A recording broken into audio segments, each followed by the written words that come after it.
So we're here in Doyle today to talk about the HEA Bill. So what is the HEA Bill? Well, the HEA Bill is a bill put forward by the government which will fundamentally alter the relationship between the state and academia in Ireland. It has grave consequences for the future of third level education. It will lead to a further corporatization of our universities, the loss of student representation on governing bodies, and it will lead to a state takeover of academia. How will the HEA Bill corporatize the university and take over academia? Well, there's a couple of ways. So, a prominent tenet of the bill is to change the size of governing bodies. Governing bodies will be shrunk, and on the governing bodies there will be more ministerially appointed and external members. So in practice what this means is that the minister will be able to handpick 3 people on governing bodies, and a further 9 external members will be selected in accordance with a policy that he sets down. Due to inbuilt selection biases, these external members will be corporate leaning. So in tandem with this, you will reduce the size of student representation on board. There will be also a shrinking of academic staff representation and trade union representation. So there will be a domination by state, corporate and university leaders, people keen not to accept the apple cart. This will lead to a corporatization of our universities, as there will be less voices to oppose it and less voices to oppose decisions that are adverse to our communities. There will also be, this will also lead to corporatization and neoliberalization in other areas. So by corporatizing further, by having this very money-centric, consumerist interpretation of education, right? You have the corporate people coming in. Small courses will be cut, programs will be merged, and academics may be fired.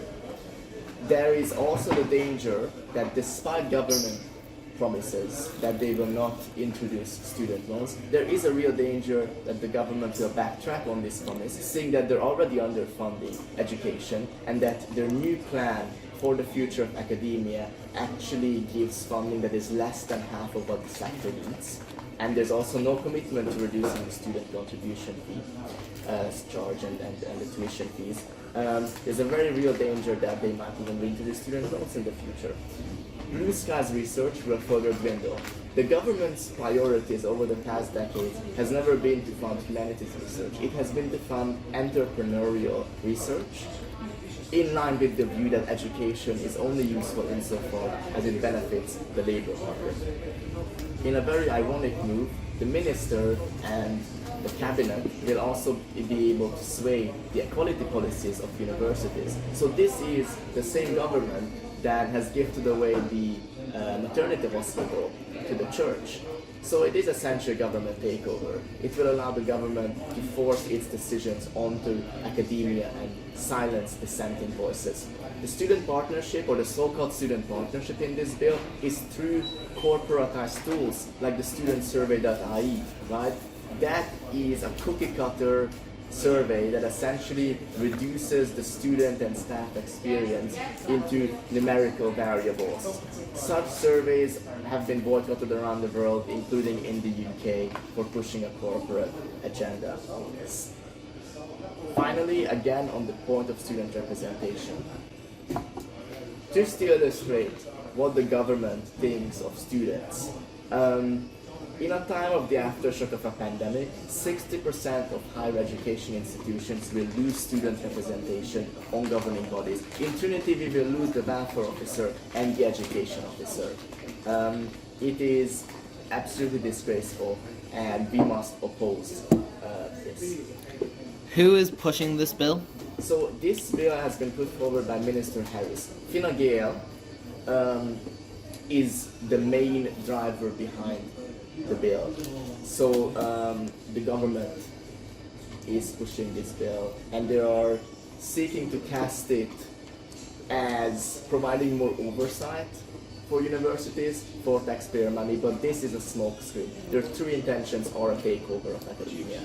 And who is opposing this bill? So virtually the whole of third level sector is discontent with the bill. So we actually have a campaign running. This campaign to oppose the bill in its entirety has been supported by Maynooth SU, for example, NUIG former Pro-Chancellor and also former Senator Sean Barrett. Senator David Norris has also signed our petition. People before profit, including Reed Smith and Richard Boyd Barrett, have indicated that they will also raise the issue of the HEA bill in the Doyle. President-elect Gabriel Fulham of the TCDSU and also the TCDSU in itself are also seeking to make amendments, and they're very unhappy with the loss of student representation contained within the bill. The Trinity Graduate Students Union and the Green Party split on Roberta Glass is also opposing the bill. Lynn Rain has been in touch, and so have many other politicians, senators, universities, the IUA, the IFUT, the USI. In one way or another, they're all opposing this bill. This bill doesn't benefit anybody but the government. And what can we do to combat this bill? So we have a plan. We would like to get the Senate to delay the bill. Minister Harris is rushing it because they know that the coalition is extremely weak. The government is in a weak position, especially with the recent expulsion of 2 Green Party members over a vote in the Dáil. We are trying to delay it so that we have time to organize. We need to organize, sign petitions, write letters, write to the press, write to politicians, and most of all, come out and be on the streets. We have to show our opposition, so please do check out our campaign. And united, we can defeat this government and we can defeat the HEA bill. Thank you.